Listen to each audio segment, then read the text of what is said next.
നന്ദേട്ടൻ ഇതിനിടയിൽ ആ പ്രസംഗത്തിലൂടെ ഒന്ന് കണ്ണോടിച്ചപ്പോൾ ഒരു രസകരമായ സംഗതി കണ്ടു. ഇന്ന് ഈ ഭാരതം അല്ലെങ്കിൽ അവരുടെ ഇന്ത്യ ഒക്കെ 947 പോകുന്നതിന് മുമ്പ് മൗണ്ട് ബാറ്റൺ പ്രഭു തന്നിട്ട് പോയതാണ്. അതിനു മുമ്പ് അതില്ലായിരുന്നു എന്നുള്ളവർക്കൊരു മറുപടി, I belong to a nation എന്ന് പറഞ്ഞാണ് പറയുന്നത് എന്നാണ് 130 വർഷം മുമ്പ്.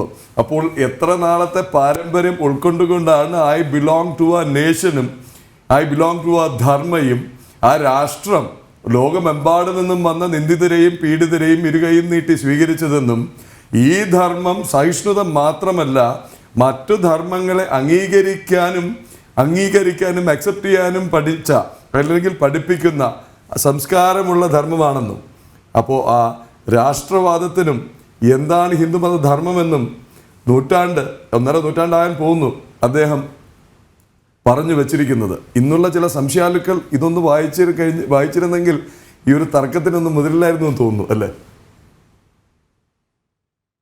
തീർച്ചയായിട്ടും 131 വർഷങ്ങൾക്ക് മുമ്പ് അത് പ്രഖ്യാപിച്ചത് ലക്ഷാവധി വർഷങ്ങളുടെ ഭാരതത്തിൻ്റെ വൈദിക പാരമ്പര്യത്തിൽ നിന്ന് വേദപൂർവ സനാതന സംസ്കൃതിയുടെ പാരമ്പര്യത്തെ തിരിച്ചറിഞ്ഞുകൊണ്ട് തന്നെയാണ്.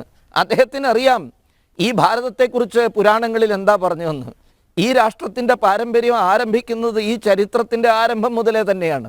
ലോകരാഷ്ട്രങ്ങളുടെ ചരിത്രം പിന്നോട്ട് നോക്കിക്കഴിഞ്ഞാൽ അവർക്ക് എത്തിപ്പെടാവുന്ന ദൂരം വളരെ പരിമിതമാണ്. പക്ഷേ ഭാരതത്തിൻ്റെ പാരമ്പര്യം ലക്ഷാവധി വർഷങ്ങളുടേതാണ്. ഈ ഉത്തമ ബോധ്യത്തിൽ നിന്നുകൊണ്ട് തന്നെയാണ് ആ രാഷ്ട്രത്തെക്കുറിച്ച് അഭിമാനം കൊണ്ടുകൊണ്ട് സ്വാമി വിവേകാനന്ദൻ അങ്ങനെ പറഞ്ഞു. അദ്ദേഹത്തിന് ഒരല്പം പോലും സംശയമുണ്ടായിരുന്നില്ല ഇത് രാഷ്ട്രമാണെന്നും അത് ഹിന്ദുരാഷ്ട്രം തന്നെയാണെന്നും അദ്ദേഹത്തിന് യാതൊരു സംശയവും ഉണ്ടായിരുന്നില്ല. അതുകൊണ്ടാണ് രാഷ്ട്രത്തെക്കുറിച്ച് അഭിമാനം കൊള്ളുന്നു എന്ന് പറഞ്ഞതുപോലെ തന്നെ അത് ഹിന്ദു ധർമ്മമാണ് എന്ന് അദ്ദേഹം കൃത്യമായി പറഞ്ഞു വയ്ക്കുന്നത്. അതേപോലെ ഇതിൻ്റെ ഏറ്റവും സവിശേഷതയെക്കുറിച്ച് ഞാൻ നേരത്തെ സൂചിപ്പിച്ചതുപോലെ തന്നെ ഏറ്റവും വലിയ സവിശേഷത അദ്ദേഹം പറഞ്ഞത് ഇത് കേവലം ടോളറൻസിൻ്റെ ധർമ്മമല്ല. ടോളറൻസിനെ കുറിച്ച് ലോകത്തെ പഠിപ്പിച്ച ധർമ്മമെന്ന നിലയിൽ ഞങ്ങളെ ഇവിടെ സ്വാഗതം ചെയ്തതിൽ ഞാൻ അഭിമാനിക്കുന്നു. കിഴക്കൻ പ്രദേശത്തെ രാഷ്ട്രങ്ങളിൽ ടോളറൻസ് പഠിപ്പിച്ചവരാണ് എന്ന് ഇവിടുത്തെ ആളുകൾ പറഞ്ഞു. അതിൽ ഞാൻ അഭിമാനിക്കുന്നു. പക്ഷേ അതിനപ്പുറത്തേക്ക് കടന്ന് ഇത് അക്സെപ്റ്റൻസിൻ്റെ ധർമ്മം കൂടിയാണ്. ടോളറൻസ് എന്ന് പറയുമ്പോൾ സ്വാമിജി എന്താ അവിടെ ഉദ്ദേശിച്ചത്? സ്വാമിജി പറയുന്നത് tolerance actually it's A negative term. നീ പറയുന്നത് എന്തൊക്കെയായാലും ഞാനതിനോട് യോജിക്കുന്നില്ലെങ്കിലും എന്ത് ചെയ്യാനാ, ഞാൻ നിന്നെ അങ്ങ് സഹിക്കുകയാണ്. അതാണല്ലോ സഹിഷ്ണുത എന്ന് പറഞ്ഞാൽ. ഹിന്ദുധർമ്മം ഒരിക്കലും അങ്ങനെയല്ല പറയുന്നത്. നീ പറയുന്ന മാർഗവും സത്യം തന്നെയാണ്. അവിടെയാണ് അദ്ദേഹം ശിവമഹിംനാ സ്തോത്രത്തിൽ നിന്ന് ഒരു ശ്ലോകം എടുത്ത് അതിൻ്റെ അർത്ഥം പറയുന്നത്. ത്രയീസാഖ്യം യോഗം പശുപതിമതം വൈഷ്ണവമിതി എന്ന് തുടങ്ങുന്ന പ്രസിദ്ധമായ ശ്ലോകം ഉദ്ധരിച്ചില്ലെങ്കിലും അതിൻ്റെ അർത്ഥം പറഞ്ഞുകൊണ്ട് അദ്ദേഹം സൂചിപ്പിക്കുകയാണ് ഈ ഹിന്ദുധർമ്മത്തിൻ്റെ മഹത്വം എല്ലാറ്റിനെയും ഉൾക്കൊള്ളുന്നതാണ്.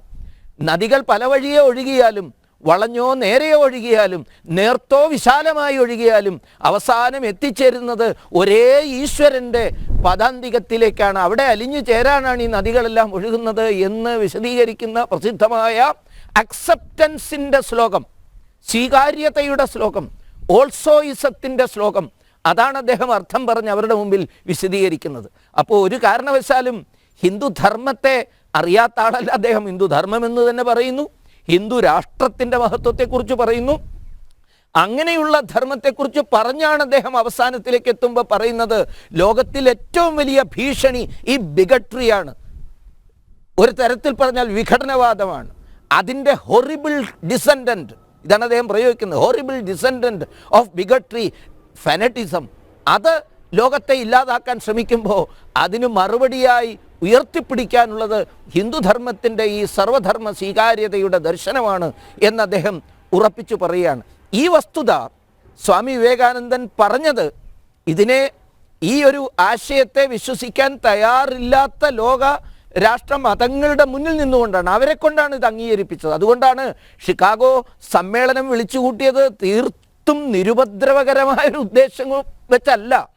പ്രൊട്ടസ്റ്റന്റ് മതത്തിൻ്റെ മഹത്വത്തെ ലോകത്തെ അംഗീകരിപ്പിക്കാൻ ശ്രമിക്കുകയായിരുന്നു അവർ അവിടെ. പക്ഷേ ആ ദുരുദ്ദേശത്തിൻ്റെ കടക്കലാണ് സ്വാമി വിവേകാനന്ദൻ ഹിന്ദുധർമ്മത്തിൻ്റെ മഹത്വത്തെ പ്രഘോഷണം ചെയ്തുകൊണ്ട് ഉദ്ഘോഷണം നടത്തിക്കൊണ്ട് അദ്ദേഹത്തിൻ്റെ ആ സൂക്ഷ്മമായ അതിശക്തമായ ആശയ ദർശനങ്ങളുടെ ആ ഉഗ്രമായ ഖഡ്ഗം വീശിയെറിഞ്ഞത്, അതിനെ തകർത്തെറിഞ്ഞത്.